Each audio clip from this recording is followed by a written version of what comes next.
हमारी आज की कहानी एक बड़े शहर से शुरू होती है। इस लड़की का नाम लिविया है जो 6 महीने के पेट से है और बदमाशों के साथ काम करती है। लिविया के 4 साथी लड़के थे जो चोरी चकारी और लूटपाट करते थे। अब कहानी अगले दिन मारिया के घर से शुरू होती है। मारिया बेहद खूबसूरत लड़की थी और वो एक मॉल में काम करती थी। वो जल्दी जल्दी तैयार होकर एक मॉल की तरफ बढ़ने लगती है। मॉल उसके घर से थोड़ा ही दूर था, इसलिए वो पैदल ही वहाँ जाया करती थी। थोड़ी ही देर बाद मारिया एक वीरान सी जगह पर पहुँच गई। लिविया के साथी लड़के भी इसी जगह पर थे और मारिया को देखकर उनकी गर्मी बढ़ जाती है। लड़के जल्दी जल्दी अपनी गाड़ी से मारिया को रोकते हैं। बदमाश लड़कों को सामने देखकर मारिया बेहद डर गई थी। वो भागने की कोशिश करती है, लेकिन बदमाश लड़के उसे पकड़ लेते हैं। वो मारिया को पहले डराते धमकाते हैं और फिर उसे अपनी गाड़ी में डाल लेते हैं। अब बदमाशों की गाड़ी दौड़ती है और थोड़ी देर बाद एक जगह आकर रुक जाती है। लड़के मारिया को एक घर में ले आए थे। ये घर इनकी जान पहचान वालों का ही था जो काफी समय से खाली पड़ा था। घर में आकर चारों लड़के बारी बारी मारिया की गुफा लूटते हैं। वो उसे मारते पीटते भी हैं ताकि मारिया उनसे डर जाए और पुलिस के पास ना जाए।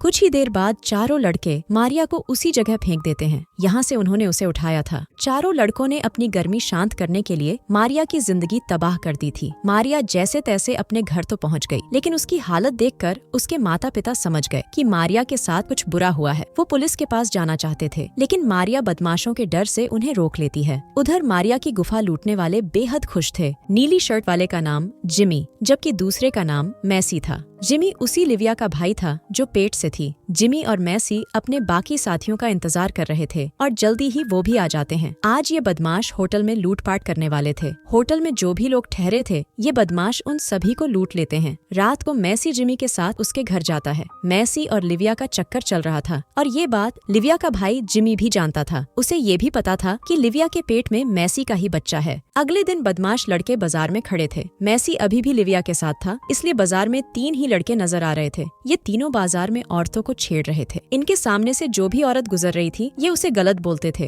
ये तीनों मैसी का भी इंतजार कर रहे थे ताकि आज भी कोई वारदात कर सकें। जल्दी ही मैसी और लिविया भी इनके पास पहुंच जाते हैं, जिसके बाद सभी एक गाड़ी में बैठकर आगे बढ़ते हैं। दूसरी तरफ नैन्सी नाम की औरत अपनी बेटियों को थिएटर के बाहर छोड़ने आई थी। इसी बीच बदमाश लड़के भी वहाँ पहुँच गए थे। नैन्सी की बेटियां जैसे ही थिएटर में जाने लगीं, तभी लड़के उन्हें पकड़ लेते हैं। जिमी मौका देखकर नैन्सी को लूटने लगा था। एक लड़की मैसी से लड़ने लगती है। मैसी उस पर हमला कर उसे बेहोश कर देता है और फिर लड़के दूसरी लड़की को उठाकर वहाँ से भाग जाते हैं। उनके जाते ही नैन्सी पहले मदद के लिए चिल्लाती है और फिर बेहोश लड़की को देखती है। थोड़ी देर बाद बदमाशों की गाड़ी एक वीरान सी जगह पर पहुँच गई। उन्होंने गाड़ी में से लड़की को भी बाहर निकाल लिया था। लड़की बेहद डरी हुई थी और चारों बदमाश लड़के उसे भूखे भेड़ियों की तरह घूर रहे थे। लड़की समझ गई थी कि उसके साथ क्या होने वाला है। वो भागने की कोशिश करती है, लेकिन रोगन उसे पकड़कर धमकी देता है। इसके बाद घुंघराले बालों वाला स्टीव लड़की से कहता है कि हम सिर्फ मस्ती करना चाहते हैं। स्टीव की बात खत्म होते ही वो चारों लड़की पर टूट पड़ते हैं। लड़की चिल्ला चिल्लाकर मदद मांगती है, लेकिन बदमाश उस पर जरा भी रहम नहीं करते। इसी जगह के पास एक आदमी भी आया हुआ था। उसने लड़की की चीखें सुन ली थीं और उसे पता चल गया था कि लड़की के साथ जबरदस्ती हो रही है। वो जल्दी जल्दी अपनी गाड़ी में बैठकर पुलिस की तरफ भागता है ताकि लड़की को बचाया जा सके। कुछ ही देर बाद उसे जैसे ही पुलिस की गाड़ी नजर आती है, तो वो उन्हें सब बता देता है। उधर लड़के भी लगभग फ्री हो चुके थे और इसी बीच पुलिस भी उनके पास पहुंच जाती है।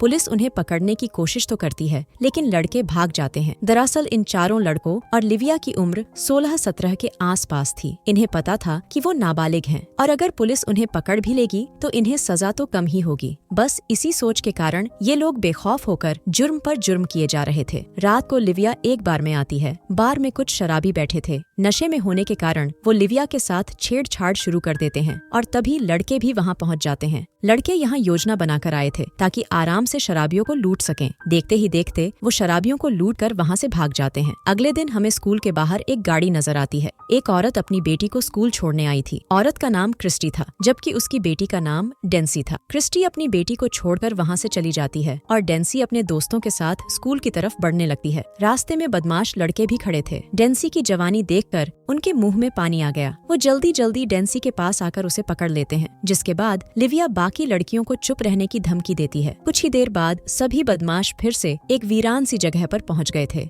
इस बार लिविया भी उनके साथ ही थी। डेंसी उससे मदद मांगती है, लेकिन लिविया कहती है आज हम दोनों मिलकर लड़कों की मलाई निकालेंगी। उसकी बात सुनकर डेंसी भागने की कोशिश करती है, लेकिन लड़के उसे पकड़ लेते हैं। अब देखते ही देखते चारों लड़की पर टूट पड़ते हैं। डेंसी मदद के लिए चिल्लाती है और उसकी चीखें सुनकर लिविया बेहद खुश होती है। इस बार लड़के डेंसी के साथ इतनी बेरहमी करते हैं कि वो बेचारी मर ही जाती है। उधर पुलिस को भी पता चल गया था कि डेंसी को 4 लड़कों ने उठाया है। पुलिस को ये बात डेंसी के दोस्तों ने बताई थी। पुलिस हर हाल में डेंसी को बचाना और लड़कों को पकड़ना चाहती थी। पूरे शहर की पुलिस भाग दौड़ कर रही थी ताकि डेंसी को बचाया जा सके। शाम होते होते बदमाश लड़कों को भी पता चल गया कि शहर की पूरी पुलिस उन्हें ढूंढ रही है। चारों लड़के अलग अलग हो गए थे ताकि पुलिस से बच सकें। पुलिस को पहली सफलता तब मिलती है जब मैसी उनके हाथ लगता है। मैसी के पास एक गन थी, इसीलिए पुलिस ने उसे गिरफ्तार किया था। अगले दिन डेंसी की मौत की खबर सुनकर पूरा शहर गुस्से में था। पूरा शहर अपराधियों को फांसी पर देखना चाहता था और इसके लिए लोग जगह जगह जुलूस निकाल रहे थे। रात होते होते अफसर विल ने मैसी से पूछताछ शुरू कर दी। विल उससे गन के बारे में पूछ रहा था, लेकिन मैसी कुछ नहीं बताता, बल्कि विल से कहता है कि मैं बेकसूर हूँ और मैं नाबालिग भी हूँ। मैसी की बात सुनकर विल परेशान हो गया। वो मैसी की धुलाई कर सब जानना चाहता था, लेकिन मैसी की उम्र देखकर चुप कर गया था। अगले दिन विल स्कूल की उन 2 लड़कियों को बुलाता है जो वारदात के समय डेंसी के साथ थीं।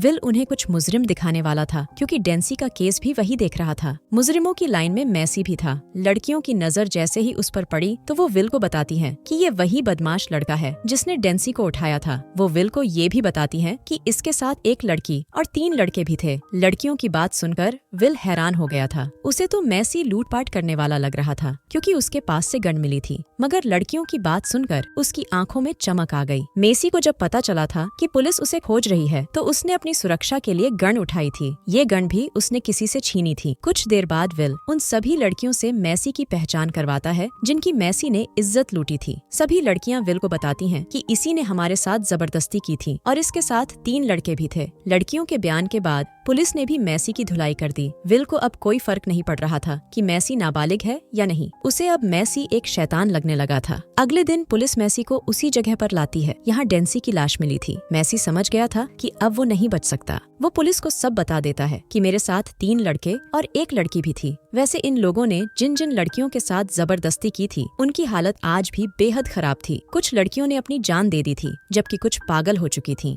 दूसरी तरफ जिमी और स्टीव अभी भी बाजार में खड़े औरतों को छेड़ रहे थे। वो आज जूलिया नाम की औरत का पीछा कर रहे थे। जूलिया उनसे बचने के लिए एक बिल्डिंग में छुपती है, लेकिन दोनों बदमाश उसे जल्दी ही पकड़ लेते हैं। वो जैसे ही जूलिया के साथ जबरदस्ती करने लगे, तभी जूलिया स्टीव को धक्का देकर गिरा देती है। अब जिमी उस पर टूट पड़ता है और जूलिया की चीखें पास से गुजर रहा एक आदमी सुन लेता है। वो जल्दी जल्दी अंदर आकर जूलिया को बचाने लगा। वैसे जूलिया की मदद करने वाला आदमी उसी मारिया का पिता था, जिसकी इज्जत इन्हीं बदमाशों ने लूटी थी। मारिया को सामने देखकर स्टीव बेहद डर गया था, जिसके बाद वो डर के मारे वहाँ से भाग जाता है। इसी बीच जिमी ने अपना चाकू निकाल लिया था। वो मारिया के पिता को मारना चाहता था, लेकिन उसे मारने के चक्कर में वो खुद ही मर जाता है। रात होते होते पुलिस स्टीव, रोगन और लिविया को भी पकड़ लेती है। पुलिस को मैसी ने ही बताया था कि तीनों बदमाश कहाँ मिल सकते हैं, और उसी की मदद से पुलिस उन्हें पकड़ पाई थी। इसी के साथ इस कहानी का यही अंत हो जाता है। हमारी वीडियो देखने के लिए बहुत बहुत धन्यवाद। अगर आप ऐसी ही वीडियोस के दीवाने हैं तो प्लीज मेरे चैनल को जरूर सब्सक्राइब करें। मिलते हैं अगली वीडियो में, तब तक के लिए नमस्कार।